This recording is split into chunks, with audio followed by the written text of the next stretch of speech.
Welcome the students of AC Civil for the subject Surveying, Unit number 1. The title is Compass and Leveling. So for this we will use the reference books Kanetkar Kulkarni, next Duggal, next Punmiya, next Subramanyam, next Basak, then Shaikit Das and Das. So these are the reference books which we will be referring. First we will see the course outcome. On successful completion of this course, student will be able to first define and explain basics of plane surveying and differentiate the instruments used for it. Second course outcome, express proficiency in handling surveying equipment and analyze the surveying data from this equipment. Third course outcome, describe different methods of surveying and find relative positions of points on the surface of the earth. Fourth course outcome is the execute curve setting for civil engineering projects such as roads, railways, etc. Fifth course outcome is articulate advancements in surveying such as space-based positioning systems. And sixth course outcome is differentiate map and aerial photographs, also interpret aerial photographs.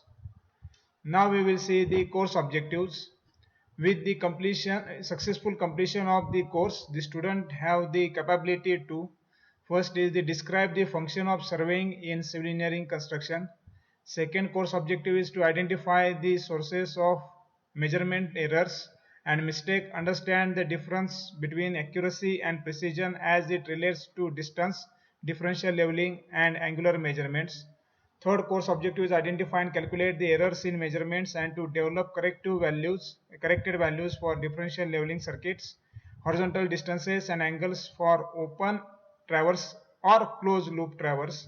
Fourth course objective is effectively communicate with team members during field activities, identify appropriate safety procedures for personal protection, properly handle and use measurement instruments. Fifth course objective is be able to identify hazardous environment to take measures to ensure one's personal and team safety.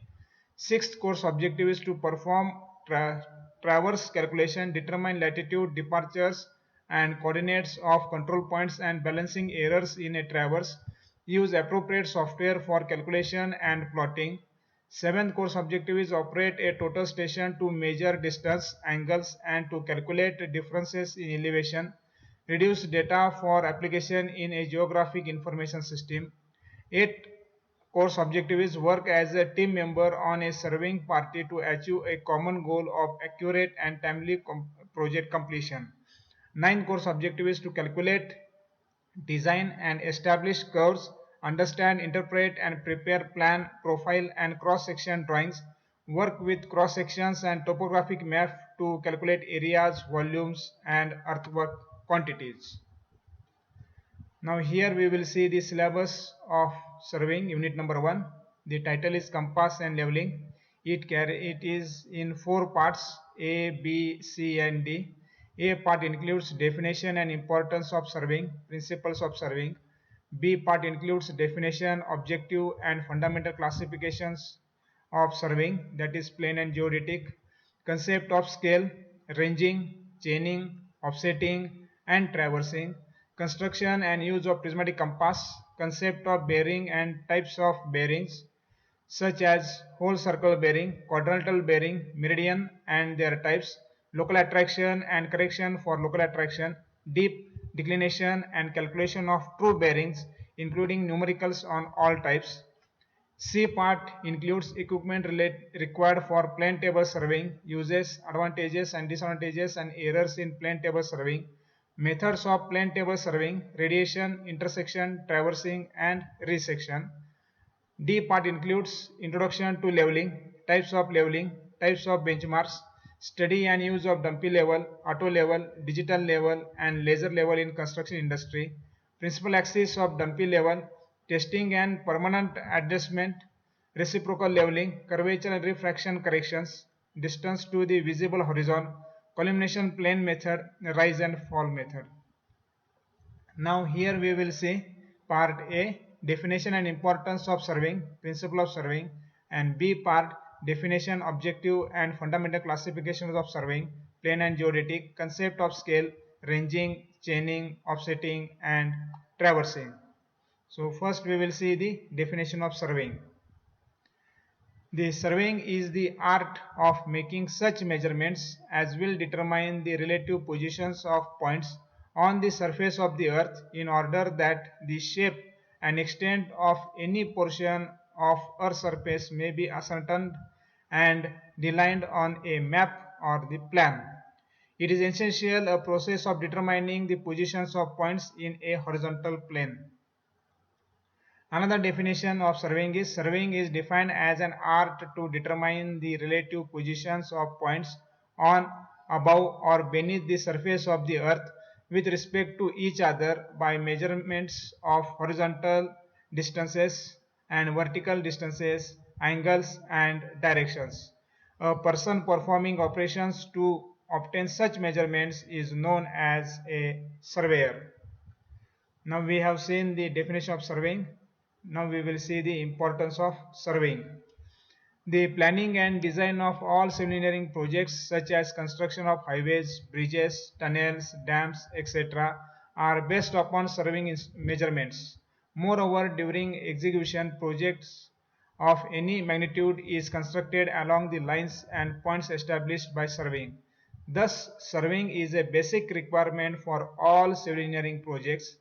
Other principal works in which surveying is primarily utilized are: first is to fix the national and state boundaries, to chart coastlines, navigable streams and lakes, to establish control points. Fourth is to execute hydrographic and oceanographic charting and mapping. And fifth is to prepare topographic map of land surface of the earth. We have seen the importance of surveying. Now we will see the principles of surveying. The two fundamental principles upon which various survey methods are based are: first principle is to work from the whole to the part, and second principle is to fix the position of new stations by at least two independent processes. So now we will see the principles of surveying. First is to work from the whole to part, and second is to fix the position of new stations by at least two independent processes. From that we will see the first principle, to work from the whole to part. It is the main principle of surveying, and a method violating the principle of working from whole to part should not be adopted until and unless there is no alternative. The main idea of working from whole to part is to localize the errors and prevent their accumulation. On the contrary, if we work from part to whole, the errors accumulated and expand to a greater magnitude in the process of expansion of survey, and consequently the survey becomes uncontrollable at the end. This can be explained by taking a simple example of measuring a horizontal distance. Consider the line AB, say of 120 meter with a 30-meter chain. The first step in extensive surveys such as town or topographical surveys is to establish a system of control points with high precision. For the horizontal control, the points are established by triangulation or precise traversing. To do this by triangulation, the area to be surveyed is divided into large triangles which are surveyed with the greatest accuracy. They are further subdivided into small triangles which are surveyed with less accuracy. The object of this system of working is to prevent the accumulation of error and to control and localize minor errors. On the other hand, if we work from part to whole, small errors are magnified in the process of expansion of survey and become uncontrollable at the end. So we have seen the first principle of surveying, that is to work from the whole to the part. Now we will see the second principle, to fix the position of new stations by at least two independent processes. The new stations are fixed from points already fixed by, first is by linear measurement, second is by angular measurements, and third by both linear measurements and angular measurements. In surveying, the relative positions of points are located by measurements from at least 2 points of reference whose positions must be known. So we have seen the second principle of surveying, that is to fix the position of new stations by at least two independent processes. So we have seen the principle of surveying, first to work from the whole two part, and second to fix the position of new stations by at least two independent processes. We have seen the principles of surveying. Now we will see the definition of surveying, the plane surveying and geodetic surveying. The plane survey in which the mean surface of the earth is regarded as the plane surface and not curved as it really is known as plane surveying. American surveyors put the limit at 250 km square for treating the surveys as the plane surveying. Assumptions made in the plane surveying. First is the level line is considered as a straight line, and thus the plumb line at a point is parallel to the plumb line at any other point. Second assumption is the angle between two such lines that intersect in a plane angle and not a spherical angle. Third assumption is the meridians through any 2 points are parallel. Now we will see the geodetic survey. Geodetic survey is also called as trigonometrical survey. It is necessary to take into account the curvature of the earth, since large distances and areas are covered. Since the shape of the earth is spiral, the line connecting any 2 points on the surface of the earth is curved, or is an arc of a great circle as shown in the figure 1, if the earth is assumed to be a perfect sphere. So now here this is the figure, earth is assumed to be a perfect sphere. So here this is the dark line, curvature is the mean level of the earth. This parallelogram is considered as the plane. Then this is called as the great circle, and this is called as the arc, and this dotted line is called as the chord. And the figure 2 is the earth's small part is assumed to be a perfect sphere. So here the dotted line is called as the triangle, simple triangle is there, but the surface of the earth is there, because of that this curvature is there, and this is called as the spherical triangle. The stations A, B, C are given.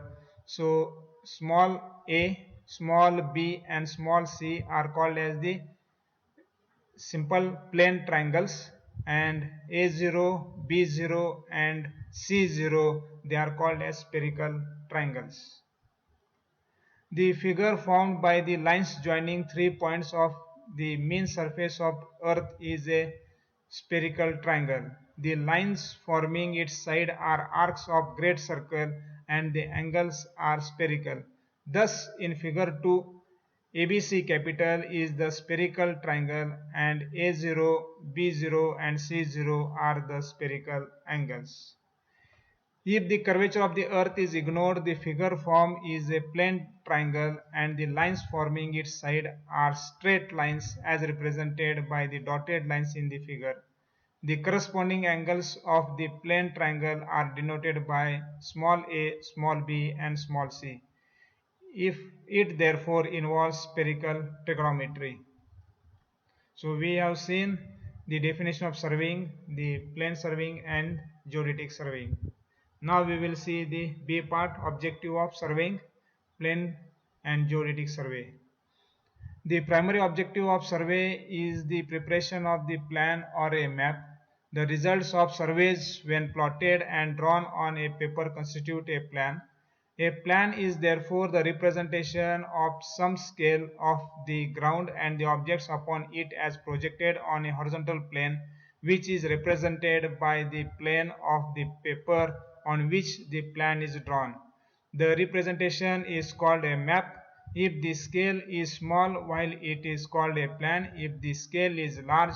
Example, a map of India, a plan of an estate or a building. The object of geodetic survey is to determine the precise positions of the surface of the earth of a system of widely distant points which form control stations to which surveys such as engineering, topographical, cadastral, etc. may be referred. Such surveys are conducted only through the agencies of governments.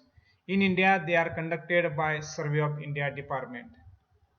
So we have seen the B part, that is objective of surveying, plane and geodetic. Now we will see the fundamental classifications of surveying. So first classification is based upon the accuracy desired. So it is subdivided into plane survey and second is the geodetic survey. Second classification based upon the nature of the field of survey.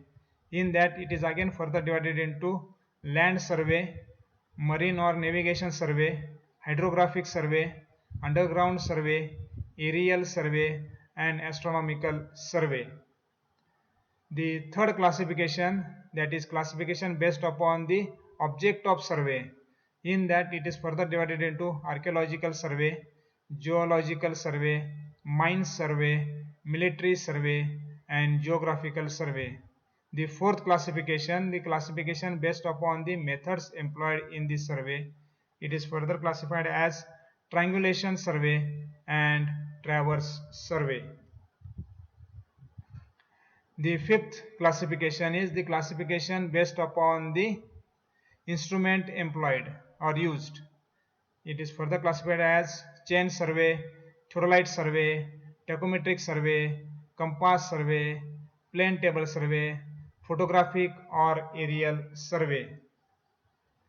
The land survey may be further subdivided into topographical survey, cadastral survey, city survey, engineering survey. Engineering survey may be further subdivided into resonance survey, preliminary survey and location survey. So we have seen the fundamental classifications of the surveying. Now we will see the concept of scale. Drawings are not usually made full-sized. For convenience, it is generally necessary to draw them to a reduced size, this operation being known as drawing to the scale. The scale of a map or drawing is the proportion which every distance on the map or drawing bears to the corresponding distance on the ground.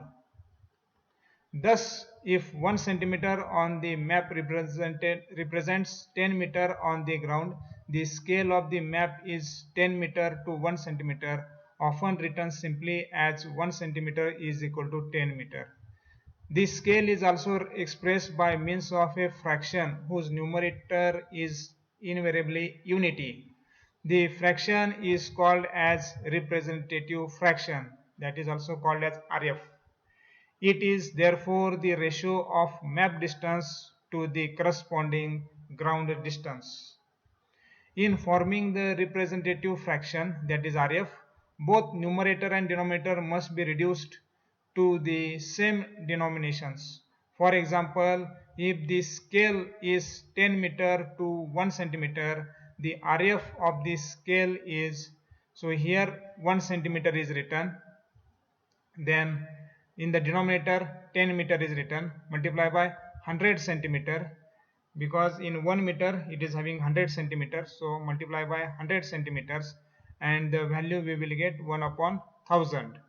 Scales may be classified as plane scale, diagonal scale and vernier scale. We will take one example. If the scale is 1 centimeter is equal to 100 meter, find the RF, that is representative fraction of this scale. So here 1 centimeter is taken, then 100 meter is taken in the denominator, multiply by 100 centimeter, because in 1 meter 100 centimeter is there, so multiply by 100 centimeter, that is equal to 1 upon 10,000. Another example, we will take example 2. If the scale is 1 centimeter is equal to 1 kilometer, find the RF, that is representative fraction of this scale. So here 1 centimeter is taken here, then in 1 kilometer it is having the 1000 meter, so it is taken here 1000 meter, multiply by in 1 meter 100 centimeter is there, so here multiply by 100 is there, so value it is coming 1 upon 1 lakh. So we have seen the concept of scale. Now we will see the ranging. The operation of establishing the intermediate points on the straight line between the terminal points is known as ranging, which should be done prior to chaining. It may be done by eye or instrument by using a line ranger or a theodolite. Ranging is of two kinds, direct and second is the indirect. It is called direct when the intermediate ranging rods are placed in a line by direct observation from either end, while it is called indirect when they are interpolated by reciprocal ranging or running an auxiliary lines. Direct ranging is possible only when the end stations are intervisible. So we have seen the ranging. Now we will see the chaining. Of the various methods of determining distances, the most accurate and common method is the method of measuring distance with a chain or tape, that is called as the chaining. The term chaining was originally applied to measuring distance with a chain. So we have seen the chaining. Now we will see the offsetting. In a survey, the positions of the details such as boundaries, buildings, fences, roads, nalas, etc. are located with respect to survey or chain lines by means of lateral measurements, that is distance measured from the chain line to such objects, right or left the chain lines. These lateral measurements are called as the offsets. There are two kinds of offset. First is the perpendicular offset and second is the oblique offsets. The oblique offsets are not perpendicular. In the strict sense, offsets are always taken at right angles to the survey lines. They are also called perpendicular or right angled offsets. The measurements which are not made at right angles to the survey line are called as oblique offsets or tie line offsets. For taking short measurements, an offset rod is sometimes useful for measurement of offsets. So we have seen the offsetting. Now we will see the traversing. In traverse surveying, the directions of survey lines are fixed by angular measurements and not by forming a network of triangles, as it is done in chain traversing. A traverse survey is one in which the framework consists of a series of connected lines, the lengths and direction of which are measured with a chain or a tape, and width and angular instrument respectively. Traverse may be closed traverse or unclosed or open traverse. So we have seen the traversing. We have seen the part A, that is definition and importance of survey, principle of surveying. B part, we have seen definition, objective and fundamental classification of surveying, the plane and geodetic, concept of scale, ranging, chaining, offsetting and traversing. So here the YouTube links are there which are available on the YouTube. Definition of survey, civil engineering. Next YouTube link, introduction to surveying, lecture 1, surveying, get CE exam, Kshitij sir. Next YouTube link is classification, types and objective of surveying, lecture 2, surveying, get CE exam, Kshitij sir. Next YouTube link is the applications, objectives and primary divisions of surveying, simplified learning. Next YouTube link is module 4, lecture 14, cadastral map and contents. Next YouTube link is definition of land survey. Next YouTube link is conducting a close traverse in surveying with animation study tube. Next YouTube link is open traverse study tube. So we have seen part A, definition and importance of surveying, principles of surveying, and in B part we have seen the definition, objective and fundamental classification of surveying, plane and geodetic, concept of scale, ranging, chaining, offsetting and traversing. So in unit number 1 of surveying, the title is compass and leveling. It includes 4 parts A, B, C, D. In part A, it includes definition and importance of surveying, principles of surveying. B part includes definition, objective and fundamental classification of surveying, plane and geodetic, concept of scale, ranging, chaining, offsetting and traversing, construction and use of prismatic compass, concept of bearing and types of bearing such as horse-circle bearing, quadrantal bearing, meridian and their types, local attraction and correction for local attraction, deep declination and calculation of true bearing including numericals of all types. C part includes equipment required for plane table surveying, uses, advantages and disadvantages and errors in plane table surveying, methods of plane table survey, radiation, intersection, traversing and resection. And in part D includes introduction to leveling, types of leveling, types of benchmarks, study and use of dumpy level, auto level, digital level and laser level in construction industry, principal axis of dumpy level, testing and permanent adjustment, reciprocal leveling, curvature and refraction correction, distance to the visible horizon, collimation plane method and rise and fall method. Thank you all students.